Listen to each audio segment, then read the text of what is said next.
বন্যার পরপরই দুর্ভিক্ষ চলে এলো। অ্যাক্সিডেন্ট হওয়ার পরপরই পুলিশ চলে এলো। প্রধানমন্ত্রী হওয়ার পরপরই তিনি শপথ গ্রহণ করলেন। সুমন এমপি হওয়ার পরপরই কাজ শুরু করলেন। বর্ষা শেষ হওয়ার পরপরই শীত শুরু হলো। Hello viewers, welcome to my channel English now and দেন।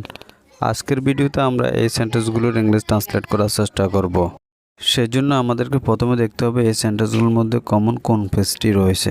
আমরা এখানে দেখতে পাচ্ছি কমন যে ফ্রেজটি রয়েছে তা হলো পরপরই, এবং এর জন্য আমরা ইংরেজিতে ব্যবহার করতে পারি ইন দ্য ওয়েক অফ। আর ভালোভাবে বোঝার জন্য আমরা একটা স্ট্রাকচার ব্যবহার করতে পারি, এবং স্ট্রাকচারটি হবে এরকম: সাবজেক্ট, দেন ভার্বের second form, and then in the wake of, and then rest of sentence. Now take a look at some example for better understand.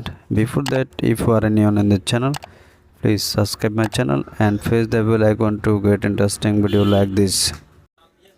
So this is the first one. বন্যার পরপরই দুর্ভিক্ষ চলে এলো।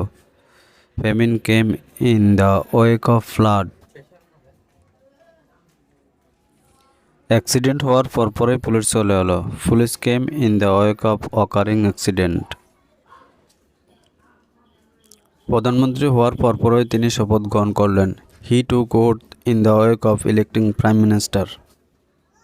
Suman MP হওয়ার পরপরই কাজ শুরু করলেন। Suman started work in the wake of becoming MP.